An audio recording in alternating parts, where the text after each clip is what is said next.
Oke, kita langsung mulai aja sesi bedah materi kali ini. Pernah kepikiran nggak, kalau beli saham perusahaan gede, itu sebenarnya sama gampangnya kayak pesen makanan online? Serius? Hari ini kita bakal bongkar cara kerjanya, dan buang jauh-jauh anggapan kalau pasar saham itu ribet dan pusingin. Bagian 1. Pesan makan, beli bisnis. Coba deh, bayangin pas Anda lagi lapar di tengah malam, terus buka aplikasi buat pesan martabak dari kedai favorit. Proses yang udah jadi kebiasaan ini, tanpa disadari, sebenarnya punya konsep yang mirip banget sama cara kerja pasar modal. Gimana sih biasanya kita pesen? Ya tinggal cari nama restorannya, pilih menunya, terus tentuin mau berapa porsi, misalnya 2 kotak gitu kan.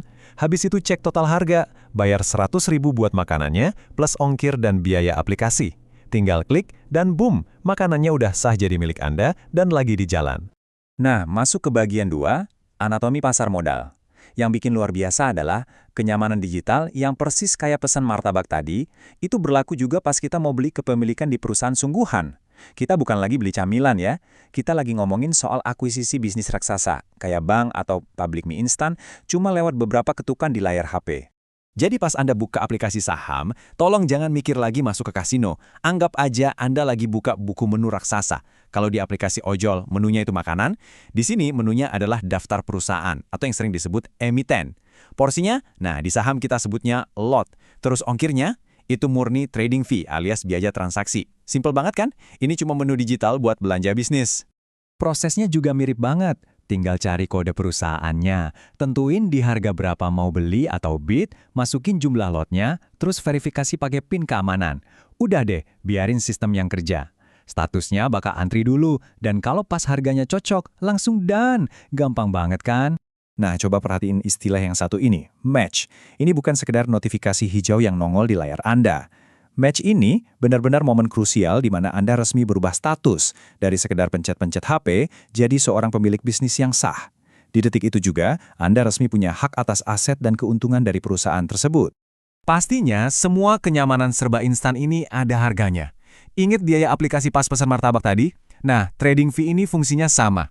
Ini biaya yang kita bayar ke pihak sekuritas karena mereka udah memfasilitasi transaksi kita. Ibaratnya, mereka ini yang ngebangun jalan tol digital biar uang kita bisa langsung nyambung ke kepemilikan bisnis. Terus di dalam trading fee itu ada porsi kecil yang namanya levy. Gampangnya, ini tuh kayak uang patungan buat perawatan jalan tol tadi. Ini iuran resmi ke Bursa Efek Indonesia biar sistem mereka selalu lancar dan gak down. Jadi, kita ikut ngerawat infrastruktur yang bikin transaksi secepat kilat ini bisa kejadian.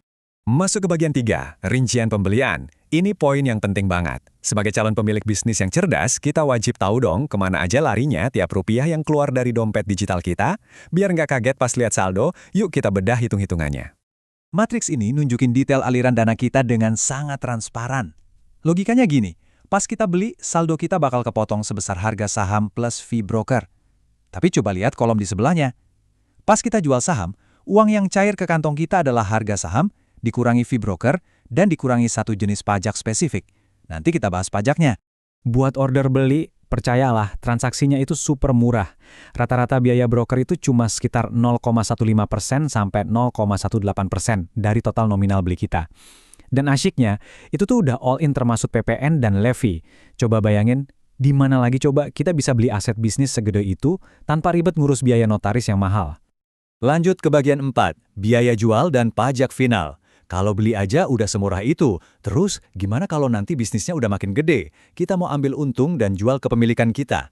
Apakah biayanya sama aja?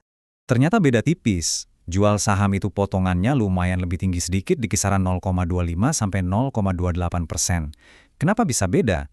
Ya karena begitu uangnya ditarik lagi ke rekening, aturan pajak kita mewajibkan ada satu komponen ekstra yang harus langsung dibayar saat itu juga. Komponen ekstra yang saya maksud itu angkanya spesifik banget, 0,1%. Iya, kelihatannya emang cuma 0,1%, tapi ini pajak yang dipotong langsung dari nilai bruto, alias nilai kotor transaksi penjualan kita. Namanya PPh final. Nah, ini insight yang paling krusial. Pajak ini tuh dipotong setiap kali Anda jualan saham. Gak peduli saat itu posisinya lagi untung atau lagi rugi bandar. Karena dihitung dari nilai kotor, coba deh bayangin kalau Anda tipe trader yang hobi jual beli tiap hari. Tanpa kerasa, fee ini pelan-pelan bakal ngabisin modal Anda. Makanya, punya mental pemilik bisnis jangka panjang itu udah pasti jauh lebih aman dan nguntungin daripada cuma tebak-tebakan harga tiap hari. Bagian kelima, menjadi pemilik bisnis yang sesungguhnya.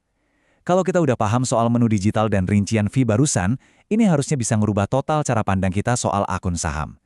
Kita tuh bukan lagi orang yang main tebak-tebakan grafik, tapi kita adalah pemilik bisnis rasional yang tahu nilai aset, paham biaya operasionalnya, dan mikir jauh ke depan. Jadi udah nggak ada lagi tuh yang namanya biaya siluman. Selisih antara saldo kotor dan bersih di rekening dana nasabah atau RDN kita itu murni sekedar struk pembayaran yang transparan dari sebuah transaksi bisnis. Anggap aja itu ongkos kirim digital buat mindahin kepemilikan pabrik raksasa langsung masuk ke portofolio di saku Anda. Intinya gini, next time Anda buka aplikasi saham, tolong diingat baik-baik. Anda itu nggak lagi ngelihat deretan angka acak yang naik turun. Anda lagi megang buku menu bisnis paling gede di negara ini. Nah, karena sekarang Anda udah tahu persis cara pesennya dengan pinter, kira-kira bisnis apa nih yang mau Anda miliki hari ini?